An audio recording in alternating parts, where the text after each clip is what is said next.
What's up?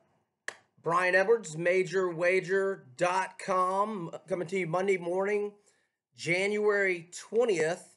And just going to recap Sunday's NFL action and look ahead to the Super Bowl, the Chiefs and the Niners. And right now, Monday morning, most books have the Chiefs installed as 1-point favorites with a total of 53.5. Most spots opened the total at 52.5 last night, but it ticked up a little bit in part because the Westgate Superbook in Las Vegas, Jay Cornegay and company, they took a 110,000 or risking 110 large to win 100K on over 52.5. So I'm sure they moved up like a half point at that point. And as we stand now here Monday morning, most books are at 53.5. CG Technology is at 53, which looks to be your best price. So if you're in Vegas this morning looking to fire on the over, that looks like your best option. I know the Hard Rock is one of the CG Technology properties. I'm not too familiar with. There's several others in Vegas. I'm not sure which ones they are. Okay. Also, just gonna report on some, or I'm not reporting. I'm just relaying the info to you from other reporting done by, for example, Patrick Everson of Covers, a William Hill better last night put 100 large on the 49ers on the money line at even money, 100K to win 100K. Jay Cornegay. Now this was like just in the first 15 minutes of them opening up the action.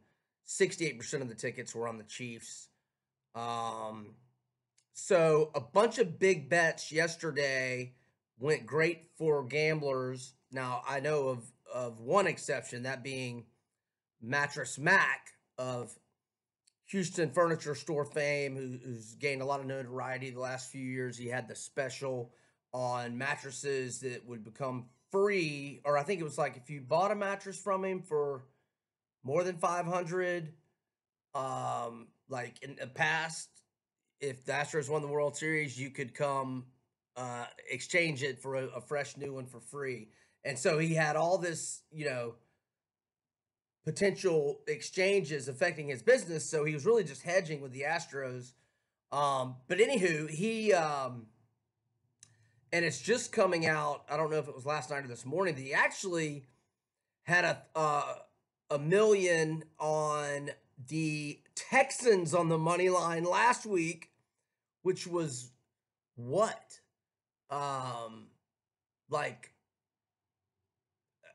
Plus had to be like plus 260 or more, and they were up 24-0 and lost. And then yesterday he flew to Mississippi. He bet 500,000 in the Beau Rivage on the Titans on the money line plus 300, and he went to the Scarlet Pearl, which is also in Biloxi, and bet 500,000 there. Now, both books at the Beau, where I wrote an article and did a YouTube video this past summer, and I'll be going there here real soon, doing some midweek degenerate hoops all day and night action. I'm gonna get over there here real soon. Maybe not before the end of January, but certainly in the regular season. And if I don't go to Vegas for March, I'll probably be over in Biloxi for the tournament as well, as it was last year for the first weekend at least. Okay, so Mattress Mack lost $1 million. Oh, I was gonna say, so both books, to their credit, I guess he had tweeted out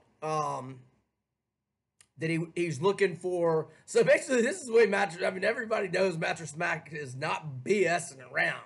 He just tweets, "I'm looking to bet. I'm looking for a legal sportsbook to take $1 million on the Titans at 3-1 money line." Obviously, well, by late Saturday, the Titans may have been plus 300 on the money line at some point during the week, but they were down to plus 270 at most books. But Come on, Mattress Mack. We'll give you just the price. You can name your price, buddy. And so good on the Beau and good on Scarlet Pearl is they got all in his pockets. They got all in his pockets for the Astros in the World Series this year as well. They love that guy. I don't think he's hurting for cash though, so I'm not going to lose any sleep over it. Now, here were some big bets out in Vegas. Hat tip, my guy Ben Fawkes over at ESPN Chalk, diehard Viking. So a $300,000 risk on a two-team teaser that would only that only paid out $200,000 because he won it. He had the Chiefs and the Niners, just needed him to win outright at MGM, winner. So that guy, or he or she, won 200 large on a tease. Okay, another bettor at MGM had the Niners $127,500 -8 and won. Okay, at the South Point. So he's not really distinguishing here. 125,000 on the 49ers money line. So wait, I mean, does that mean he was risking like? Well, I mean, he had to have been risking like what? What was it, like -350, 400? I don't know if that means so. If he won 125, did he risk 400,000 and more or more north of that? That's not a smart bet, but he won, so it was a smart bet, I guess. Okay, a CG technology bettor, excuse me, had 110. Okay, I'm thinking this is just what the risk is, 110, and then probably just won 100 on Niners -8. And by the way, these guys are risking six figures. I mean, you could have done it earlier in the week and got -7, you dummies. I mean, it didn't work out. Didn't matter. But my God. You always got to get the best of the number, and if you're betting six figures, you sure as hell better be getting the best of the number, but worked out for them, so good on them. 105 large at the MGM, 49ers -8. Another 90 large bet on Niners at -8.5 at CG Technology. So those big bets were winners. The books got crushed yesterday, got killed. Just don't we hate it when that happens? No, love it when that happens. All right, so just a little more on. So Titans get out to got off a great start. March down, great drive, had to settle for a short field goal. I think it was 31 yards. 3-0 lead.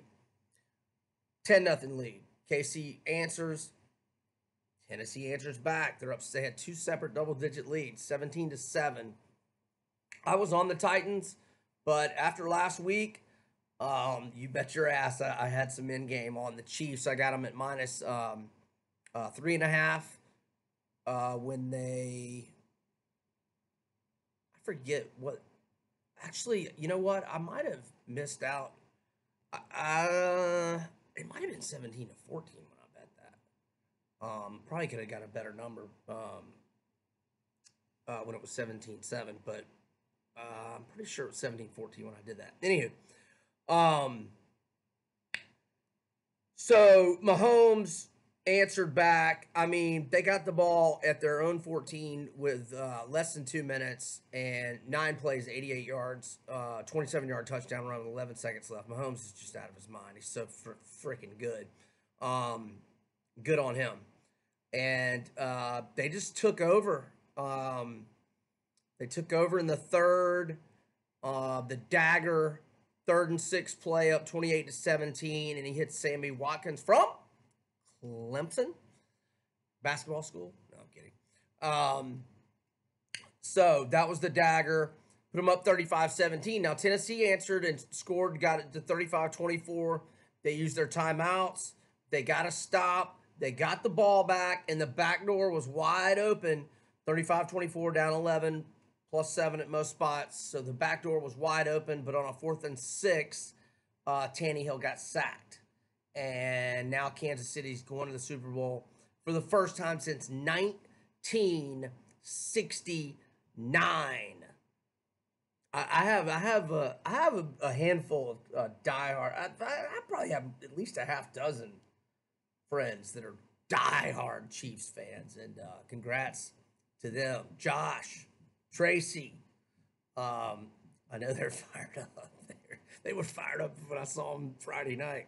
So, anywho, all right, San Fran, Green Bay, early, often, pimp, slap, led by Raheem Mostert, who played for 5 different teams in 2015 and 16, including the Niners that let him go once.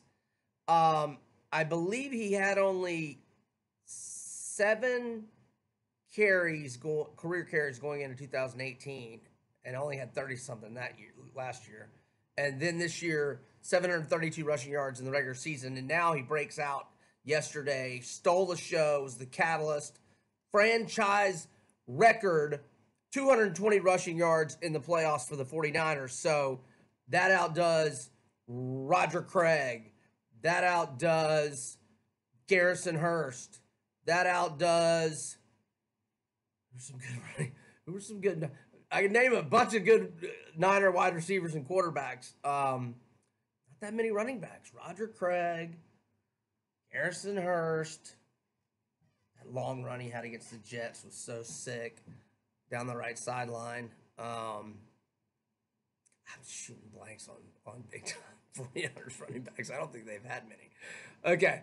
27-0 at halftime. It was game, set, match. In fact, the Westgate started taking bets on the Super Bowl at a pick'em during the second half. So Mostert had 4 touchdowns, which ties the second most in NFL postseason history. And because he was dominating so much, Jimmy G only had to throw the ball 8 times, 6 of 8 for 77 yards. Both games went over yesterday. The 57 combined points went over the 46-point tally in Green Bay, San Fran. The final was 37-20. Now, I got a little bit of Green Bay, not much, but just a little taste at halftime, pick them, so plus 27 adjusted for the game. They did cover that. In fact, they cut the deficit to 14 with, like, what was it, like 7 or 8 minutes left? I know I've got it in my column here. Actually, there was 8:13 left when they cut it to 14. I had dozed off on the couch for a little nap inadvertently, and so I missed all that. I heard it. The TV was on, but I just was not really conscious for it. Robbie Gould, 42-yarder, put it on ice with 3:31 left. Rodgers was 31 of 39, 326 yards, 2 touchdowns, but he was intercepted twice. He also coughed up a fumble in the first half when they were on the fringe of the red zone. I think it was 17-0 when that happened, so that was obviously costly. So, San Fran rolls. Now, if KC remains the favorite, now it's only a 1-point line right now, so that very well could shift. I mean, who knows? I mean, I don't think it's. I think it'll probably go KC more to 2-ish and maybe even get closer to 3. I would suspect that'll happen just with the Mahomes and that offense factor. But if they remain the underdog, the 49ers, we shall note, are 5-0 against the spread with 4 outright wins as underdogs this year. They won at Tampa Bay, at Cincinnati. It was week 2 at Cincinnati is how they were a dog. And I think they had stayed, if I remember right, they had stayed on the East Coast after beating Tampa Bay the week before. They were 1-point dog to Tampa Bay and Cincy. And Cincy had played the Seahawks into overtime the week before. I remember because I was on Seattle that week and I lost my ass. And that was probably the best game the Bengals played all year. They also won at the Rams and at New Orleans, and they covered but lost in a 2017 setback at Baltimore, but they were 5.5-point dogs. Okay, it's going to be Fox. It's going to be 6:30 p.m. Eastern, Hard Rock Stadium, Miami Gardens.